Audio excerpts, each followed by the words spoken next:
사람들은 예수님을 십자가에 못 박으라고 소리쳤지만 빌라도는 아무리 찾아봐도 예수님에게서 죄를 발견하지 못합니다. 빌라도는 어떻게 해서든지 이 예수님을 놓아주려고 하죠. 실제로 빌라도는 예수님을 놓아줄 권한도 가지고 있었습니다. 그런데 놓아주지를 못합니다. 왜냐하면 군중들의 아우성 그리고 폭동이 일 것 같은 분위기에 위축되고 만 것이죠. 그래서 원치 않았지만 예수님을 십자가에 못 박도록 내어주고 맙니다.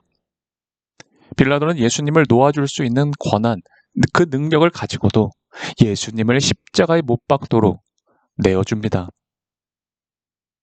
빌라도는 당연히 해야 할 일을 하지 않고 하지 말아야 할 일을 하게 됩니다. 모든 일에는 때가 있는 법인데 그때에 꼭 해야 할 일을 하지 않으면 하지 말아야 할 일을 하게 되죠. 이거 너무 당연한 말 같지만 해야 할 일은 반드시 해야 합니다. 공직에 있는 사람이라면 법대로 바르게 일해야 합니다. 직장인은 정해진 업무와 회사의 매뉴얼에 맞추어 일해야 하죠. 학생들을 가르치는 선생님은 아이들의 연령, 또 그 시기에 따라 가르쳐야 할 것 바르게 알려줘야 합니다.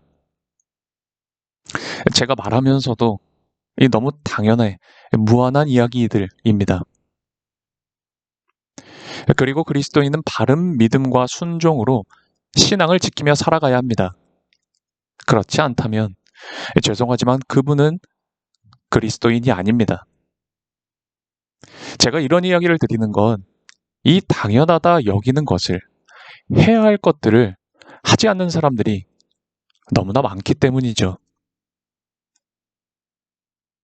오늘 우리들이 분명히 알아야 할 것은 예수님이 보여주신 것처럼 내 입장보다 진리가 곧 하나님이 먼저라는 것입니다. 하나님 말씀에 순종이냐 불순종이냐라는 문제죠. 예수님께서 광야로 나가 40일을 금식하신 후에 돌로 떡을 만들어 먹으라는 마귀의 시험을 당하셨을 때도 먹느냐 마느냐, 결핍을 채우느냐 마느냐가 아니라 하나님 앞에서 그 일이 옳으냐 그르냐를 먼저 생각하셨습니다.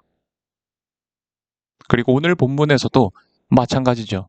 빌라도의 재판에서 좋은 결과를 내느냐 마느냐는 예수님의 관심사가 아니었습니다. 예수님은 이 현장에서도 하나님만을, 옳음을, 해야 할 일만을 생각하셨죠. 빌라도는 지금 자신의 자리에서 지켜야 할 정의를 망각하고 자기만 생각해서 인간적인 수단으로 해결을 해보려 합니다. 그래서 예수님을 바라바, 그 흉악한 죄인과 비교해서 풀어줘 보려는 그런 생각을 하죠. 이거 나름의 지혜라 여겼을 겁니다. 그런데 그것 때문에 결국은 자기가 함정에 빠지게 되죠.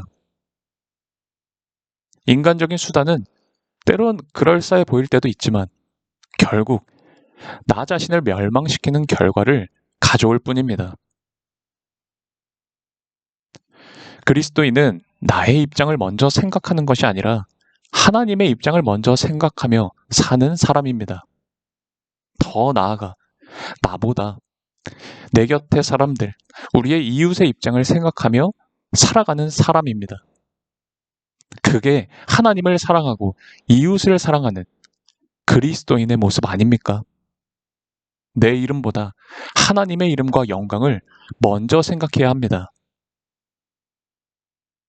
오늘 당연하다 여기며 자신의 사명에 순종하신 주님을 생각하며 나를 구원하기 위해 당연하게 십자가에 죽으신 주님의 그 뜻과 놀라운 사랑을 생각하며 우리도 내가 감당해야 할 일들에 쓰임받기 위해 기도하며 살아가는, 해야 할 일을 하는 그리스도인 되어야 하겠습니다.